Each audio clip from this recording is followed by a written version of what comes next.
The oil shock is about to hit the UK, not in the dramatic end of the world way people imagine, not in the sense that tomorrow morning everything stops and Britain suddenly looks like a disaster film. I mean in the real way, the British way, the sort of shock that starts quietly in the background and then quietly works its way into everyday life until people realise it is affecting almost everything. The petrol station, the weekly shop, delivery cost, farming, heating, packaging, supply chains. The cost of simply trying to live a normal life in this country. Because one of the biggest mistakes people make is thinking oil is just about cars. It is not. Oil is transport, it is logistics, it is plastics, it is fertilizer, it is heavy machinery, it is shipping, it is food distribution, it is packaging. It is the layer underneath modern life that most people never really think about until something goes wrong. And when that layer starts getting squeezed, it does not always show up overnight. At first, it looks like a ripple. Then you realise it was the beginning of a wave.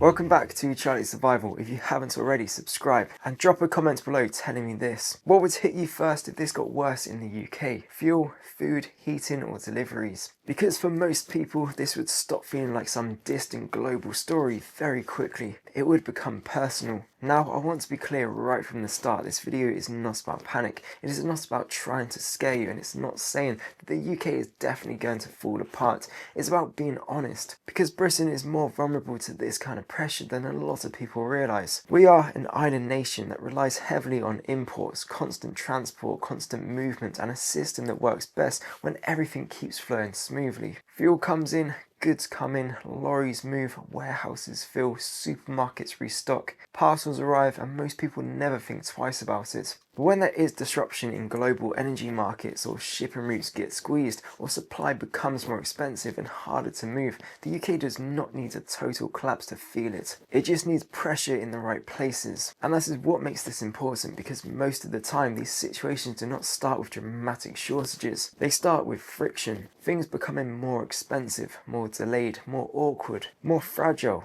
And in a country where many households are already stretched, that matters a lot. So in this video, I want to walk through 3 things. First, why an oil shock matters so much to the UK specifically. Second, where I think Britain would feel it first. And third, what a calm, practical person could actually do now to put themselves in a better position. Because that is the point of this channel, not fear, preparedness. If you want a practical place to start, I put together my Charlie Survival Amazon kit list with useful gear and basics that actually make sense for normal British preparedness. And if you want a completely free place to begin, I've got my free blackout checklist linked in the pinned comment. That is probably the easiest, most practical next step for most people watching this. And if you want the full UK specific system, my course, the UK Crisis Readiness System, is there for people who want to go deeper than a single video. There are now nearly 60 active members inside, and I'm getting a lot of really positive feedback from people saying it is actually helping them feel clearer, calmer, and more structured in how they prepare. So first, why does this matter so much here? Because the UK runs on movement. A lot of people think they are insulated from this because maybe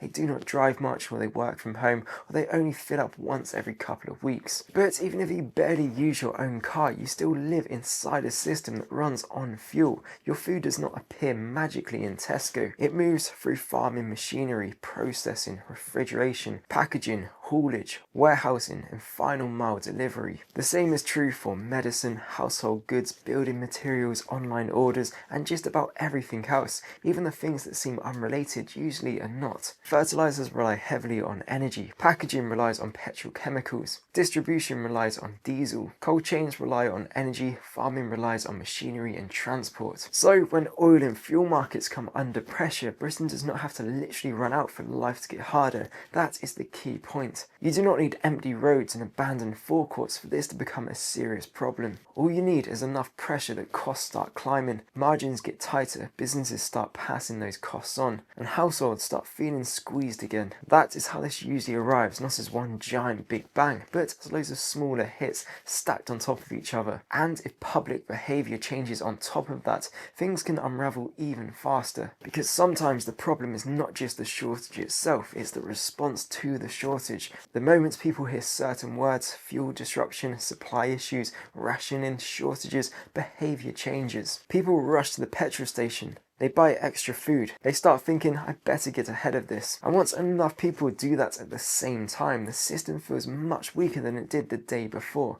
We have seen versions of this before, not because Britain had no supply at all, but because confidence vanished and people started acting defensively. That is why these things matter. Now, where would you feel this in the UK first? In my view, probably in 5 clear places. First, petrol and diesel. This is the obvious one. If global oil flows are disrupted or transport costs rise, or refiners and distributors come under pressure, people notice it at the pump first. And in Britain, the petrol station is psychological as much as practical. The moment people see prices jumping or hear talks of shortages, it affects mood immediately. People start doing the British version of panic. They queue politely, but still queue. They fill up early, they overbuy, and suddenly the whole atmosphere changes. Second, food prices. This is where it really becomes real for normal households. Most people can ignore geopolitical stories. They cannot ignore their weekly shop. When food rises sharply, morale drops fast. And once transport, fertiliser, packaging, refrigeration and imports all come under pressure at the same time,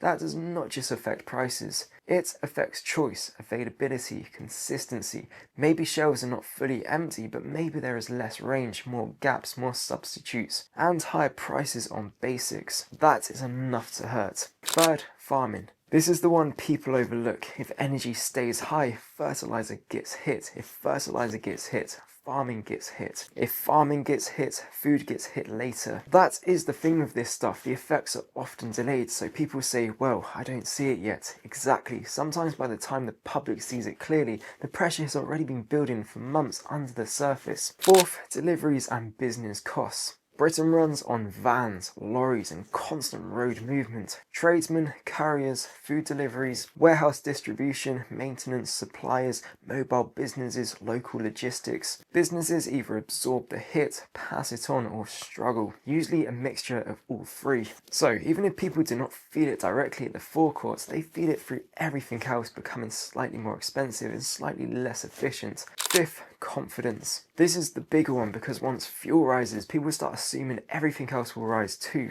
And sometimes that expectation becomes part of the problem. Households get cautious, businesses get cautious, spending changes, planning changes, investment changes, political pressure rises. That is when an oil story becomes a whole economy story, and that's exactly why I always say preparedness in the UK is not about fantasy, it's about reducing friction in your normal life. But here is the biggest mistake people make with situations like this. They wait until the effects are obvious. They wait until the headline is screaming, until the forecourt has queues, until the shelves have gaps, until prices jump, until people around them finally start talking about it seriously. But by then, you are late, not because all hope is lost, just because your options get worse.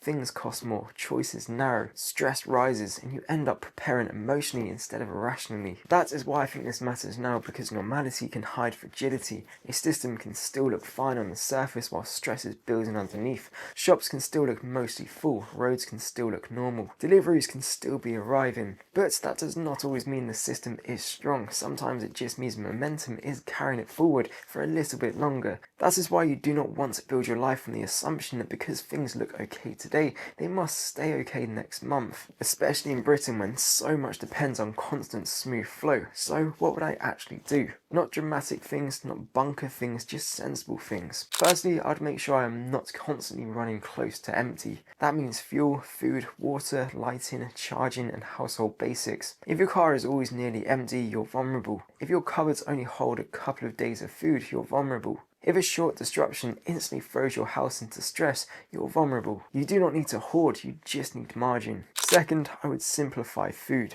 A lot of households are more fragile than they realise because they rely on constant top-up shopping and very specific shopping habits. Preparedness does not mean buying weird food you never eat, it means having more depth in normal food. Stuff you already use, stuff you rotate, stuff that gives you breathing room.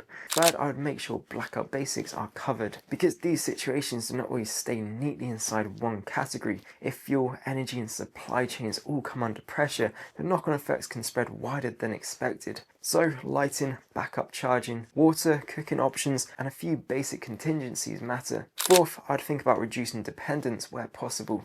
Can you batch trips more efficiently? Can you hold a little more at home? Can you stop living completely last minute? Because last minute living is expensive even in a stable system. In a stressed one, it becomes brutal. And fifth, I would get mentally steadier. This matters more than people think because the difference between useful preparedness and useful panic is often emotional control. The goal is not obsession, it is stability. It is becoming harder to knock off balance. That is what preparedness really is. So when I say the oil shock is about to hit the UK, what I mean is this: Britain does not need some dramatic collapse to feel serious pressure. It just needs enough stress in fuel, transport, food, farming and confidence all at once. And once those things begin stacking up, the average household starts to feel it far faster than they expected. That is why I think this matters. Not because fear sells, but because realism matters. If you wait until it is obvious, you are late. If you wait until everyone else suddenly gets it, you are late. If you wait until the shelves look odd and the forecourts are tense,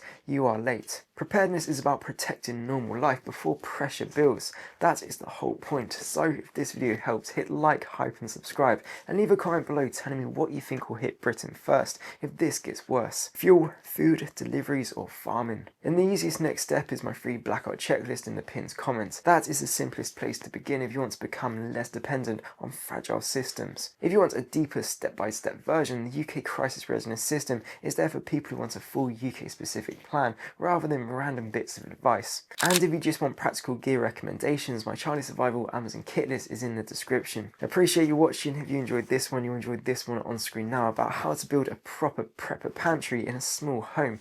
Click it and I'll see you over there.